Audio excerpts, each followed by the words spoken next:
j'aimerais bien vous expliquer quelques notions qui sont très importantes en finance. Il s'agit de faire une distinction claire entre ce qu'on appelle les actions et les obligations.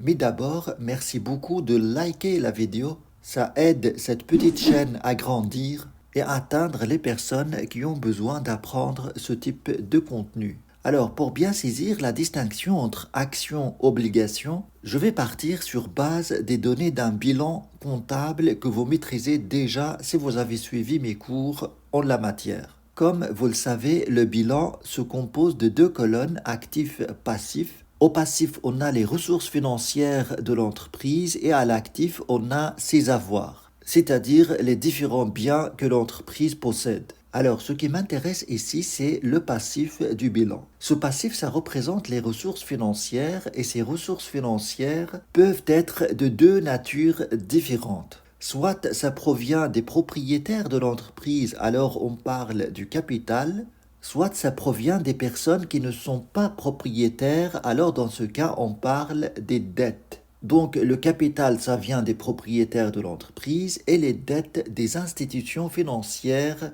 qui ne sont pas propriétaires mais simplement prêtent de l'argent à l'entreprise. Une entreprise cotée en bourse, en fait, peut exploiter ces deux types de ressources financières en permettant à n'importe qui, en fait, de participer à ces ressources financières, soit au niveau capital, soit au niveau dette. Quand on participe à ces ressources par le capital, on achète une action d'une entreprise. Et dans ce cas, on détient un titre de propriété de l'entreprise. C'est-à-dire qu'en achetant des actions, on achète une petite partie de l'entreprise. Mais quand on achète une obligation, on prête simplement de l'argent à la société. Et donc, le revenu attendu quand on prête de l'argent à la société, c'est simplement des intérêts calculés sur base d'un pourcentage de ce qu'on prête à la société. Et quand on achète des actions, on adhère en quelque sorte au projet de l'entreprise et on attend en retour une partie des bénéfices de la société, c'est ce qu'on appelle les dividendes. Donc en résumé, quand on achète une action, on peut gagner de l'argent de deux manières différentes. Soit par les dividendes distribués par la société aux actionnaires, soit par la vente de ces actions à quelqu'un d'autre et dans ce cas, on parle d'une plus-value. Et on peut calculer dans ce cas le rendement de cette action